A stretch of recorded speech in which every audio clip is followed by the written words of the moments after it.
Zee 24 तास एक पाऊल पुढे। मंत्रालयामधल्या आगीशी संबंधित मंत्रालयामधल्या आगीचा क्राईम ब्रांचनं तपास सुरू केलाय। चौथ्या आणि पाचव्या मजल्यावरती क्राईम ब्रांचच्या टीम पोहोचल्यात। सीसीटीव्ही आणि तिथलं सिम कार्ड त्यांनी ताब्यात घेतलेलं आहे। मंत्रालयामध्ये क्राईम ब्रांचच्या टीम्स पोहोचलेल्या आहेत। पथकांनी नेमकी आग कशी लागली ही कामगिरी त्यांच्यावरती सोपवलेली आहे। त्याचा शोध घ्यायला आता सुरुवात केली आहे। या क्षणाची ताजी बातमी, ब्रेकिंग न्यूज आपल्यापर्यंत पोहोचते। आमचे प्रतिनिधी दिनेश मौर्य आपल्यासोबत आहेत। दिनेश, क्राईम ब्रांचच्या टीम घटनास्थळी पोहोचल्या। चौथ्या मजल्यावर स्पार्किंग झाली, त्यानंतर तिथून आग फोफावली असं सांगितलं जात होतं। त्या ठिकाणी घटनास्थळी चौथ्या पाचव्या मजल्यावरती पथकं दाखल झाली आहेत। तपासाला सुरुवात झाली आहे का?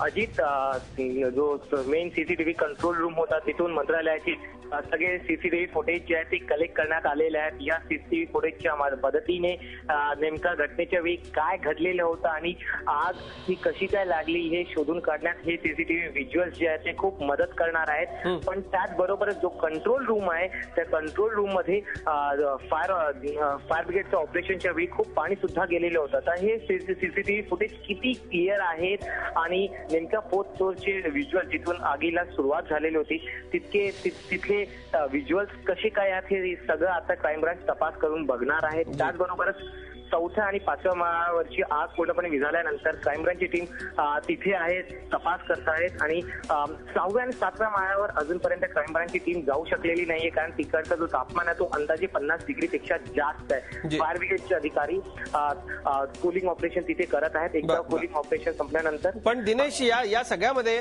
एक महत्वाची बाब अशी आहे ती म्हणजे इतकी मोठी आग ही सगळी होती, कंट्रोल रूम पूर्णपणे जळून खाक झालेला आहे। आता सध्या क्राईम ब्रांचच्या टीमला इथे पुरावे मिळू शकतील अशी परिस्थिती आहे?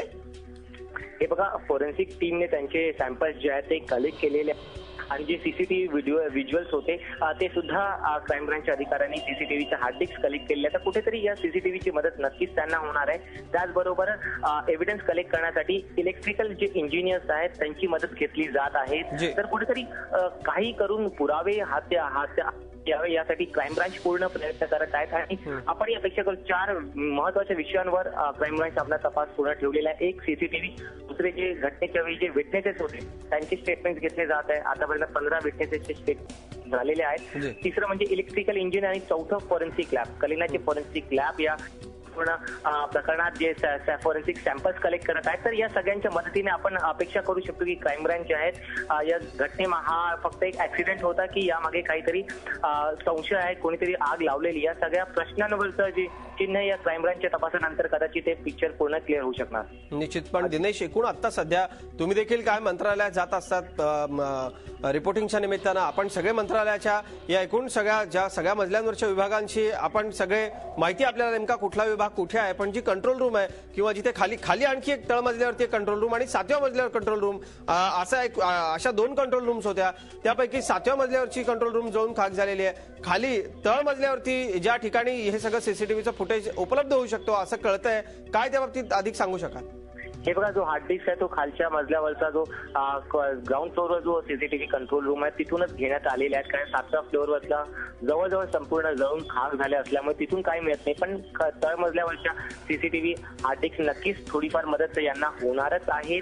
पण रेस्क्यू ऑपरेशनच्या वेळी पाण्याचा जास्त फवारा तिथे आलेला होता, तर पाणीमुळे थोडंफार नक्कीच कंट्रोल रूम सुद्धा डॅमेज झालेला आहे। तर आता नेमकं हे व्हिज्युअल्स बघितल्यानंतरच पिक्चर क्लिअर होऊ शकणार की त्यामध्ये घटनेच्या वेळी खास करून 4थ्या माळ्यावरचं नेमकं किती दृश्य या सीसीटीव्ही मध्ये निश्चित। म्हणजे दिनेश, 4थ्या मजल्यावरती क्राईम ब्रांचच्या टीम आपला तपास लक्ष केंद्रित केला असेल, कारण 4थ्या मजल्यापासून आगीला ही सुरुवात झाली होती।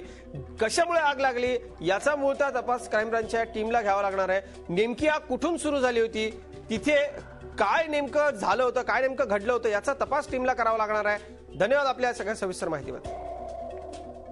झी 24 तास एक पाऊल पुढे।